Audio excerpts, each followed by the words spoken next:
నేను దేవుని ముందు పోయి కూర్చొని అదే అడుగుతా. నువ్వు అడగమన్నావుగా తండ్రి, నువ్వు అడగమన్నావుగా, ఫలానా కార్యం నాకు చేసినందుకు నీకు స్తోత్రం స్తోత్రం అని స్తోత్రాలు చెప్తా.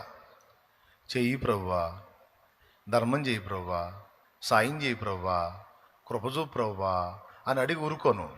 డైరెక్ట్గా పోయి కూర్చొని ఫలానా విషయంలో నువ్వు కార్యం చేసినందుకు నీకు స్తోత్రం స్తోత్రం స్తోత్రం స్తోత్రం స్తోత్రం. నీకు ఇదే. మీరు కూడా నేర్చుకోండి.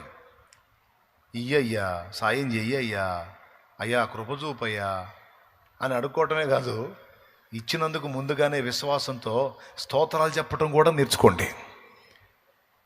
అంతే. నా కుటుంబంలో ఫలానా వ్యక్తి ఇంకా మారలేదు ప్రభువా, అతన్ని మార్చు తండ్రి అంటాం కాదు. అతన్ని నువ్వు దర్శించినందుకు నీకు స్తోత్రం స్తోత్రం స్తోత్రం. అతనితో నువ్వు మాట్లాడుతున్నందుకు నీకు స్తోత్రం స్తోత్రం స్తోత్రం. అతనిలో ఉన్నటువంటి ఆ పాపపు ఆ బీజాన్ని తొలగించి ఆ పాప సంబంధమైన జీవితం నుంచి అతన్ని విడిపించినందుకు నీకు స్తోత్రం స్తోత్రం స్తోత్రం రోజు చెప్పు నువ్వు. తర్వాత ఏం జరిగిద్దో చూడు. చెయ్యి తండ్రి, కృప చూపు తండ్రి, ఆ దుర్మార్గుడిని మార్చు తండ్రి, ఆ సైతానుడిని మార్చు తండ్రి.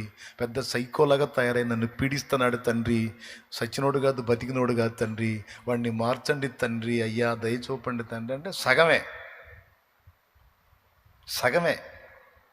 ఏ లేదు, మోకాళ్ళుని అతన్ని నేను దర్శించి అతనికి పట్టిన దయ్యాన్ని వెళ్ళగొట్టినందుకు నీకు స్తోత్రం స్తోత్రం.